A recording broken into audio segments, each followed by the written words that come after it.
Grido d'allarme dei sindaci a pochi giorni dalla scadenza dei termini delle approvazioni di bilanci. Non è chiaro a nessuno a quanto ammonteranno le aliquote IMU. Il governo si è riservato però fino al 10 dicembre prossimo la possibilità di variare di imperio le aliquote di imposta per i comuni. I primi cittadini sono sul piede di guerra, come ci spiega Giorgio Dal Negro, presidente dell'ANCI del Veneto, l'associazione che li coordina. Buongiorno Sindaco. Adesso addirittura i sindaci non sono ancora nelle condizioni di determinare l'aliquota IMU definitiva, già che hanno applicato, come dire, quella standard stabilita dallo Stato a giugno, e adesso non siamo ancora nella condizione quindi non sappiamo qual è il nostro gettito, il cittadino non sa che aliquota deve applicare, quindi che cifra deve versare. Non so come riusciamo noi sindaci a fare i bilanci, non so come i cittadini riescono ad adempiere il loro dovere. Siamo nel caos totale. Lei è presidente regionale, quindi ha un po' la fotografia complessiva del Veneto. Ci sono situazioni diverse da una parte all'altra o tutte quante sono in questa situazione, capoluoghi e città più piccole?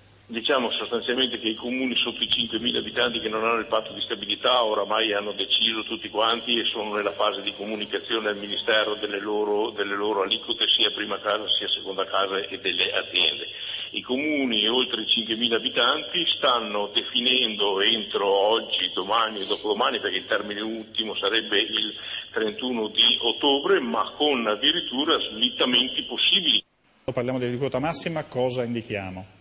Quando parliamo di aliquota massima indichiamo 6 per 1000 sulla prima casa e 10,6 sulla seconda. Ahimè, in questo stato di incertezza temo che i sindaci saranno costretti ad applicare tutte le aliquote massime. Che pressione potete pensare di fare o tenterete di fare?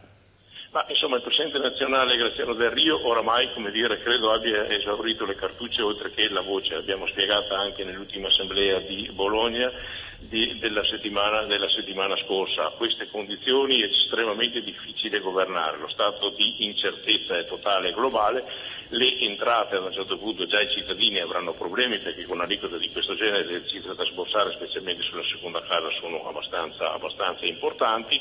Mi pare, come dire, è difficile da far capire, però stiamo per arrenderci.